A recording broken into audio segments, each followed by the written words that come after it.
está no ar. Direto na Fonte. Entrevistas, notícias atualizadas, utilidade pública, fatos apurados com a equipe de maior credibilidade da região. Na Rádio Interativa. Essa é boa em todo lugar.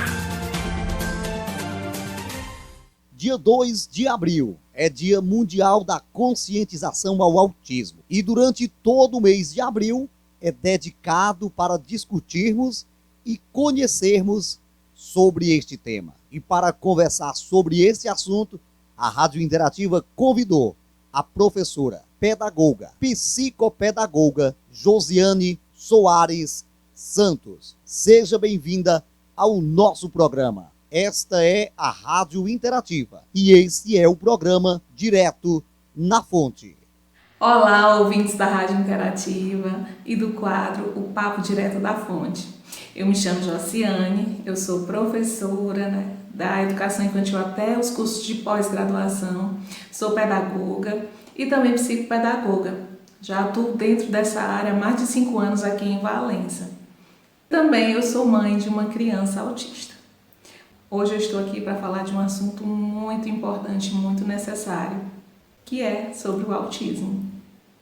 Um assunto de total importância. Em pleno século XXI, tempos modernos, onde todos nós estamos cercados de informação e de uma era tecnológica.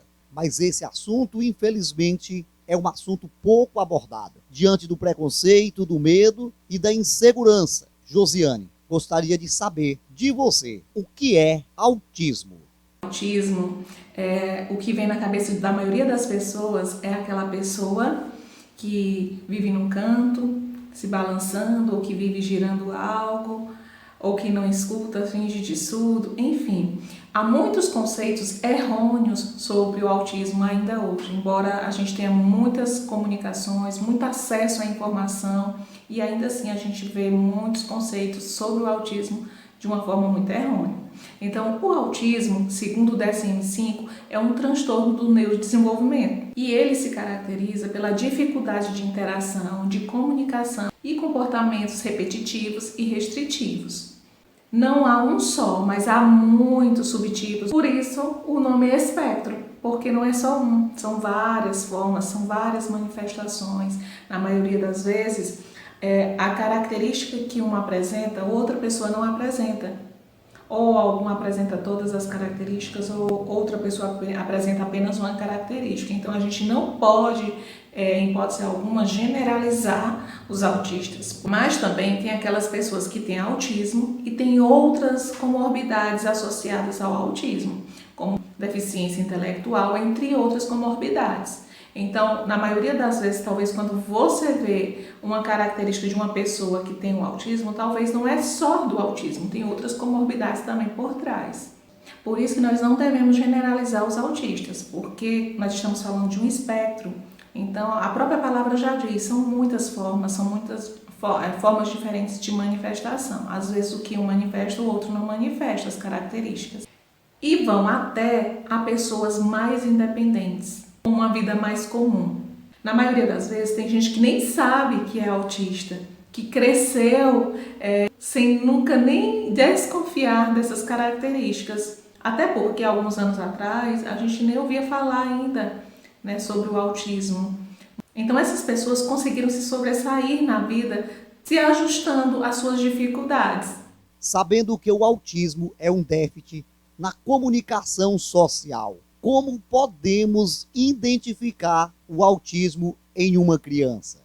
Não é difícil identificar características autísticas. Agora, é necessário que a gente tenha um olhar mais direcionado para o desenvolvimento dessa criança. Conheça realmente os marcos do desenvolvimento. Nós temos em mãos, toda criança que nasce, a gente tem em mãos a carteira de vacinação.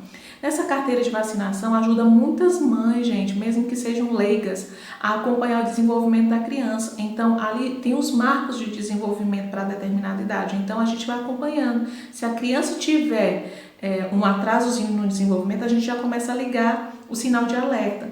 É claro que a gente vai ouvir várias vezes muitas pessoas dizer, mas cada um aprende no tempo, espera mais. E esse espera mais, gente, é que é perigoso. Claro que cada um tem seu tempo de aprender, mas a gente não pode esperar demais. Chegou o marco do desenvolvimento, a gente já tem que se preocupar com isso. Então, como eu disse lá no início, existem 3 pontos fundamentais que podem ser perceptíveis em uma criança autista, que é a interação social, a comunicação e os comportamentos restritos e repetitivos. O que seria essa interação social? É o interagir socialmente com as pessoas, é saber chegar, abordar uma pessoa, conversar, é responder algumas perguntas. Na criança, é a criança saber chegar, chamar a criança para brincar, é pedir um brinquedo, é dizer não, enfim, interação. Ou seja, interação é essa troca. Outro ponto que é essencial na observação de pessoas autistas é a comunicação. Como eu disse, nós estamos falando de um espectro, há muitas características. Tem pessoas que falam cedo e que, por sinal, têm uma linguagem muito rebuscada, muito culta, mas que tem um comprometimento na interação social. Mas também tem aquelas crianças que demoram para desenvolver a fala, os balbucios. Então, nós temos que prestar atenção nisso. É claro que a gente não pode levar em consideração só um fato isolado. Meu filho está demorando para falar, é autismo. Não é só assim, precisa de outras características para se concretizar que é um autismo naquela criança. E também os comportamentos restritos e repetitivos. O que é esses comportamentos? Na maioria das vezes a gente percebe que a criança tem um ritual, sei lá, tem crianças que gostam de brincar empilhando, organizando, que a gente chama organizando, separando por cores, e que na verdade ali é uma rigidez em brincar. Não aceita uma outra forma de brincar. Nós vemos também movimentos repetitivos, crianças que gostam de rodar, a mão, girar em torno de si, ou que gostam de brincar de uma forma não funcional com os objetos. Na maioria das vezes pegam um carrinho, ao invés de brincar de uma forma funcional, ela brinca de uma forma que não tem função. Vira o carrinho, gira. Então, são muitas características presentes, mas a cada característica a gente vai observando se ela está ligando a outros aspectos. Porque, como eu disse antes, não adianta ser um comportamento apenas isolado. A gente tem que ver qual é a função do que essa criança está fazendo tudo isso. Antes as pessoas pensavam que só depois dos 3 anos dava para fechar um diagnóstico, mas hoje já tem estudos que dá para fechar um diagnóstico de autismo bem antes. Os sinais a gente já é perceptíveis nos primeiros meses de vida da criança. Sabemos que o autismo apresenta vários subtipos do transtorno. Com isso, não podemos nos basear em apenas um sintoma ou em apenas um sinal. Nos responda. Só é possível identificar o autismo quando se é criança? Não, nós não descobrimos o autismo somente em crianças. Nós temos relatos de várias pessoas que receberam esse diagnóstico de autismo depois de adulto. E por aí tem muitos, né? Tem muitos adultos que têm dificuldade na comunicação, que tem uma dificuldade em interagir com as pessoas, é aquele adulto mais reservado, que não gosta tanto de se expor. Enfim, tem muitas características ainda. É claro, aí a gente se pergunta, mas como é que esse adulto conseguiu chegar até aqui? É claro que ele, com certeza, ele sofreu bastante, passou por muitas barreiras, porque as pessoas talvez não entendiam seu comportamento, as suas preferências, e aí terminou que conseguindo êxito, mas de uma forma bem traumática. Há também relatos que, eu não sei se eu falei lá nas outras perguntas, mas o autismo ainda está sendo investigado também, né? A gente tem uma possibilidade maior do autismo ser causado pela hereditariedade ou ser genético. Então, a maior parte, a gente pensa nesses 2 pontos. Então, pensando por esses pontos, a gente pode perceber também que esse adulto pode ter herdado esse autismo de alguém da família, porque já tem essa possibilidade de ser hereditário também. Levando em consideração que o tratamento para o autismo é personalizado e interdisciplinar, podemos dizer que o autismo tem cura? Não, o autismo não tem cura, mas ele tem tratamento. Tem pessoas, como eu disse, que já começa a intervenção bem cedo, então alguns traços elas vão deixando de manifestar. Não é que ela deixe de ser autista, ela continua dentro do espectro, mas ela vai deixando de manifestar algumas características. Assim como também as terapias, elas influenciam muito nessa percepção das características autistas.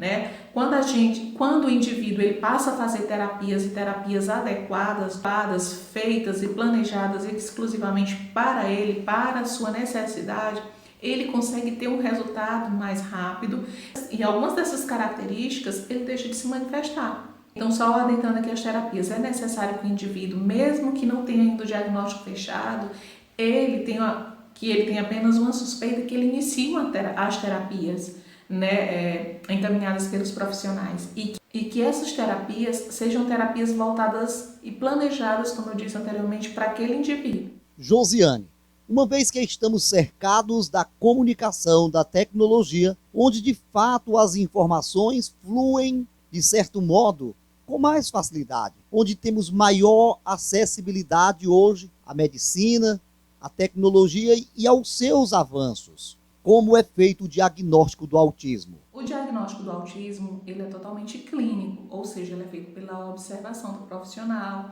pelos relatos da família, da mãe, do pai. E quem dá esse diagnóstico é o médico, um neuropediatra ou um psiquiatra infantil.